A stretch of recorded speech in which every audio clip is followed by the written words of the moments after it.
August 2nd, 1990. Saddam Hussein's forces crashed through the defenses of oil-rich Kuwait.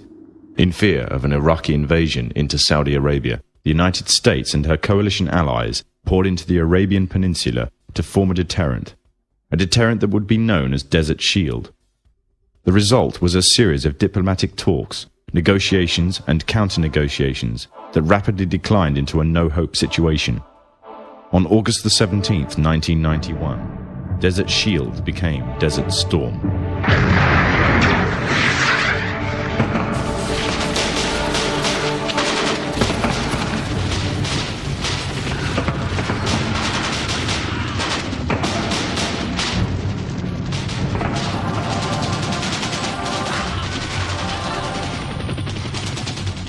The conflict was witnessed by millions through the eye of CNN and the BBC, showing propaganda of the systematic eradication of Saddam's forces by a coalition far superior in technological, political, and economic power. However, what was little known was that from the outset the war was engineered, controlled, and manipulated by an elite group. A group which had created the illusion of a man with power, at the head of a million-strong army, on the verge of going nuclear. A man who had gained control over 1/5 of the world's oil overnight. However, in reality, he was merely a pawn, in amongst many pawns, just a puppet in a grand master plan, with the Gulf War as a well-orchestrated stepping stone. The orchestrators of the war were by no means strangers to controlling major world events. In fact, they have done so for centuries. From the shadows, they have engineered every major war, revolution, and recession. They control everything you read, everything you hear, and everything you see.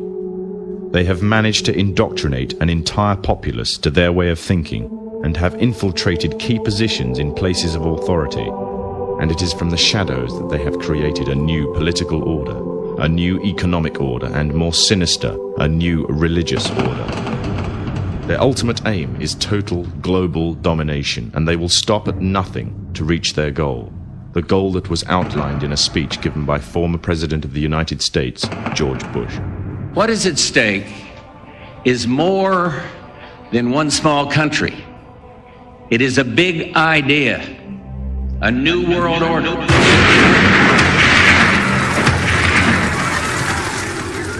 However, the origins of this global plan were not created in the offices of the White House.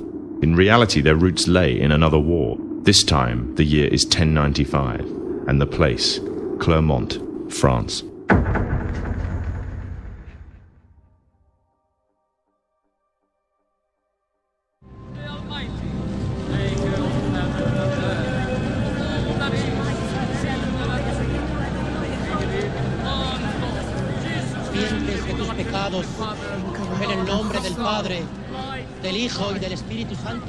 The 11th century Europe was ruled by the Church, which held a firm grip on the hearts and minds of the people.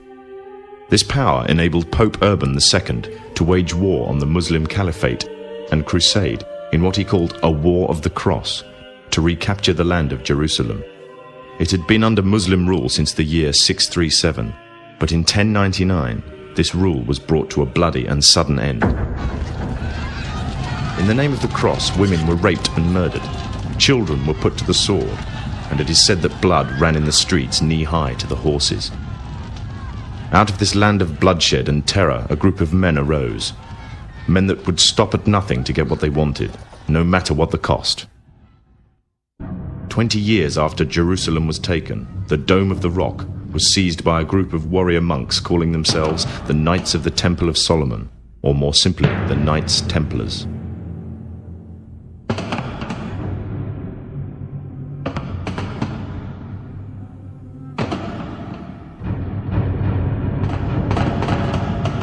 In Jerusalem, the Templars began to deviate further and further away from the practices of Christianity. They learnt the secret arts of the Kabbalah, an ancient form of Jewish magic, along with its dark rites and rituals.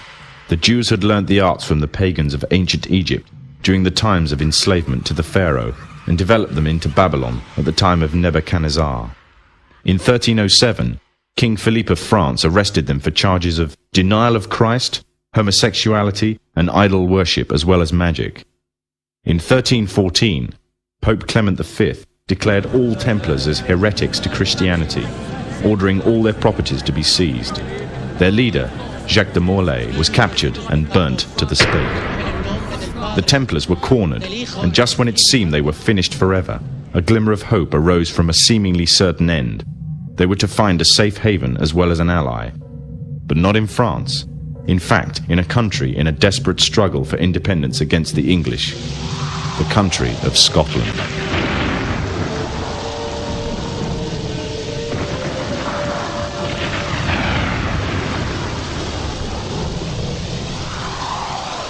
For some, Scotland's hope of independence had died with the death of William Wallace.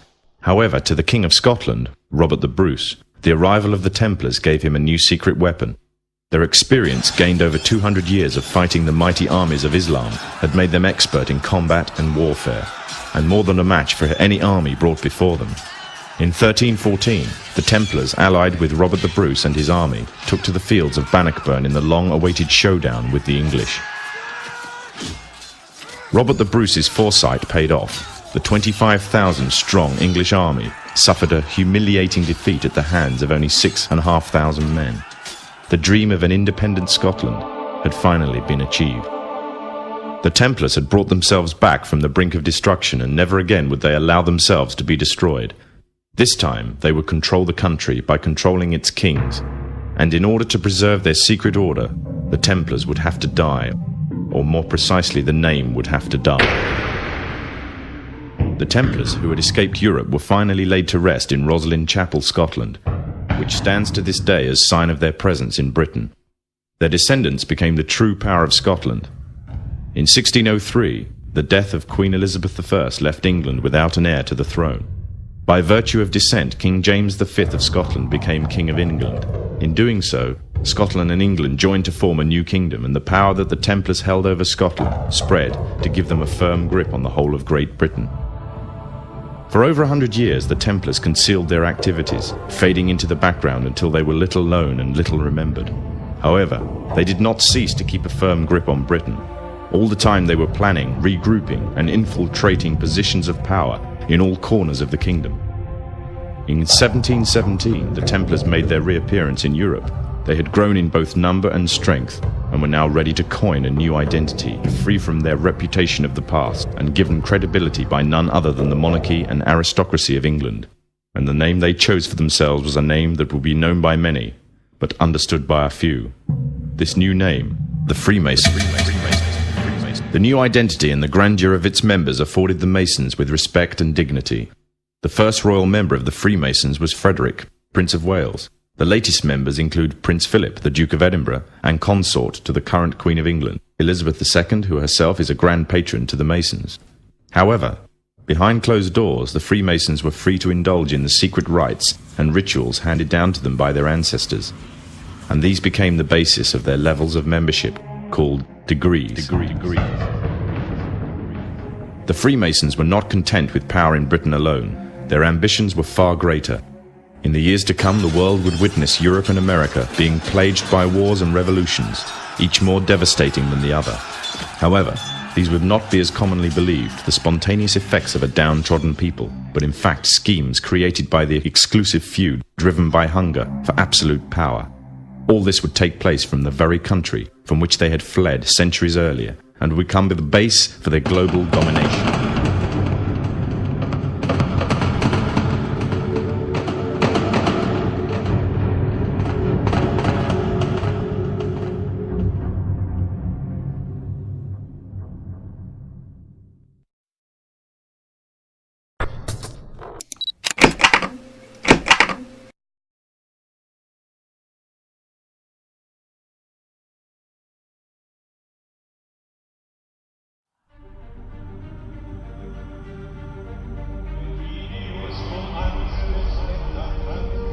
Hundreds of thousands are gathered in St. Peter's Square for conclave. It is on this night, in Vatican City, that an ancient ritual is taking place. The new pope is yet to be selected as we see the black smoke coming from the chimney of the Sistine Chapel. The entire world is watching and waiting.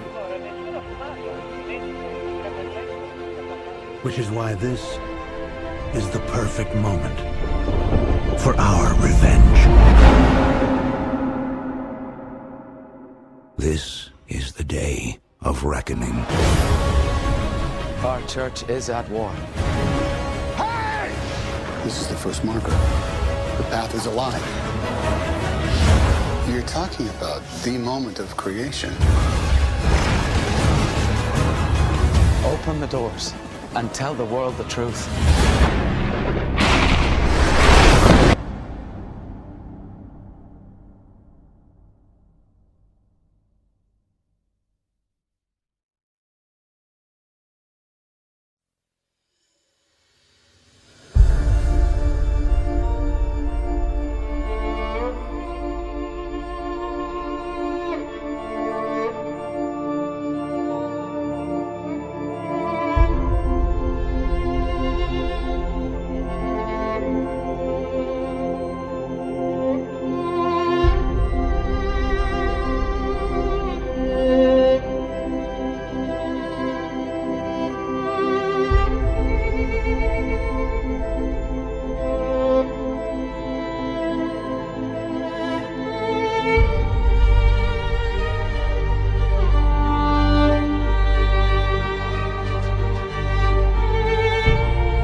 The Illuminati, they disappeared hundreds of years ago. Did they? Look at that again. It's an ambigram. It's the same image, forward and backward. Now, that's common for a symbol like a yin and yang or a swastika, but that's a word. That Illuminati ambigrammatic symbol has been considered a myth for 400 years. Supposedly in the 16th century, some artist created it as a tribute to Galileo's love of symmetry. It was only going to be revealed when the Illuminati had amassed enough power to resurface and carry out their final goal. I wrote a book about it.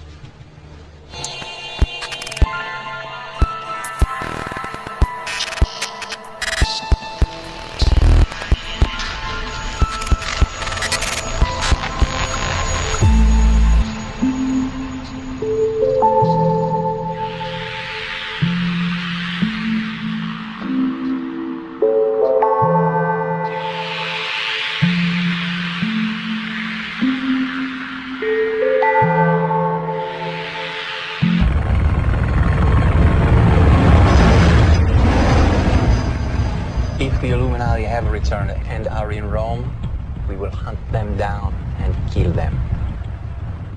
The Illuminati did not become violent until the 17th century. Their name means the Enlightened.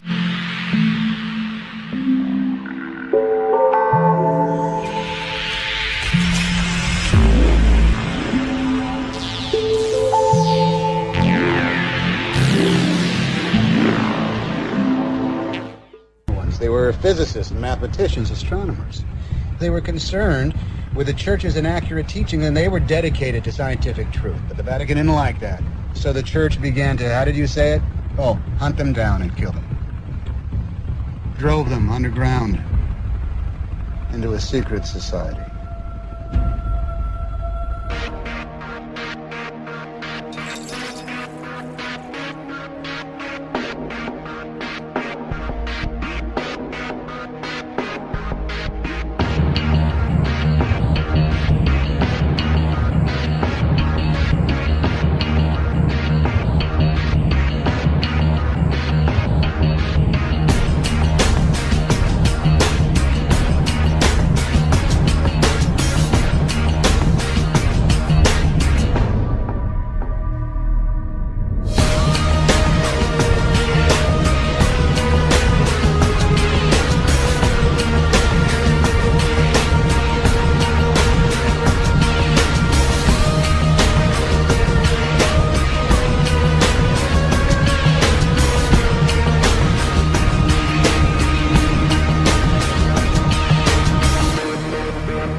All matter mass, the thing without which we could not exist. You're talking about the moment of creation. Yes, in a way I am. The antimatter is suspended there, in an airtight nanocomposite shell with electromagnets on each end. But if it were to fall out of suspension and come in contact with matter, say the bottom of the canister, then the two opposing forces would annihilate one another violently. Now what might cause it to fall out of suspension?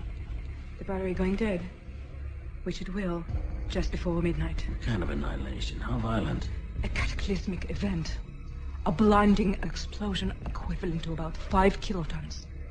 Vatican City will be consumed by light. Those are the exact words the kidnapper used. We will destroy your 4 pillars. We will brand your preferiti and sacrifice them on the altars of science. Then bring your church down upon you. Vatican City will be consumed by light, a shining star at the end of the path of illumination.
너는 좋겠다.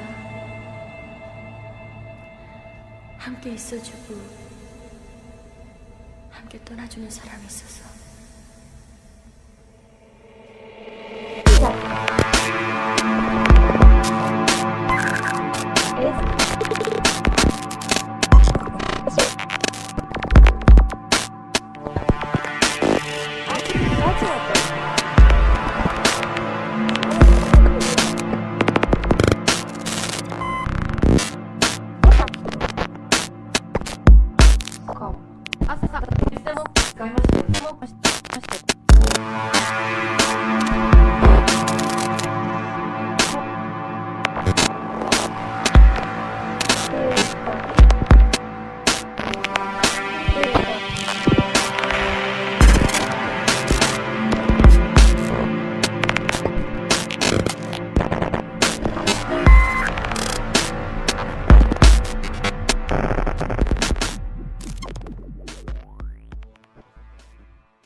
I can report to the American people and to the world that the United States has conducted an operation that killed Osama bin Laden, the leader of Al-Qaeda.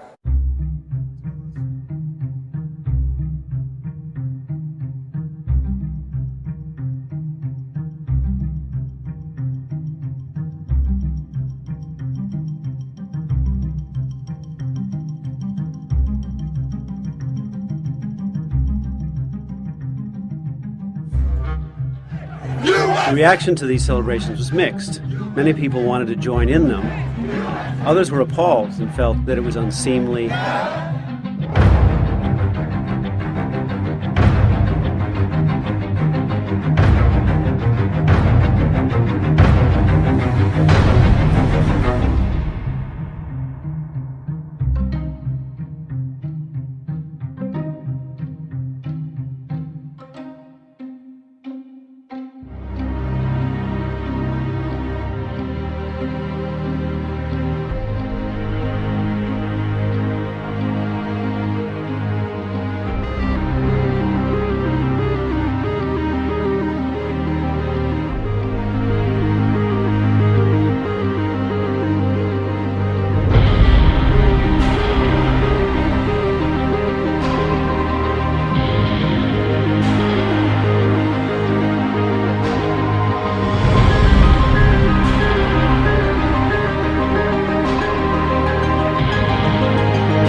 He wanted to arm the Mujahideen without revealing America's role. On the Afghan border near the Khyber Pass, he urged the soldiers of God to redouble their efforts.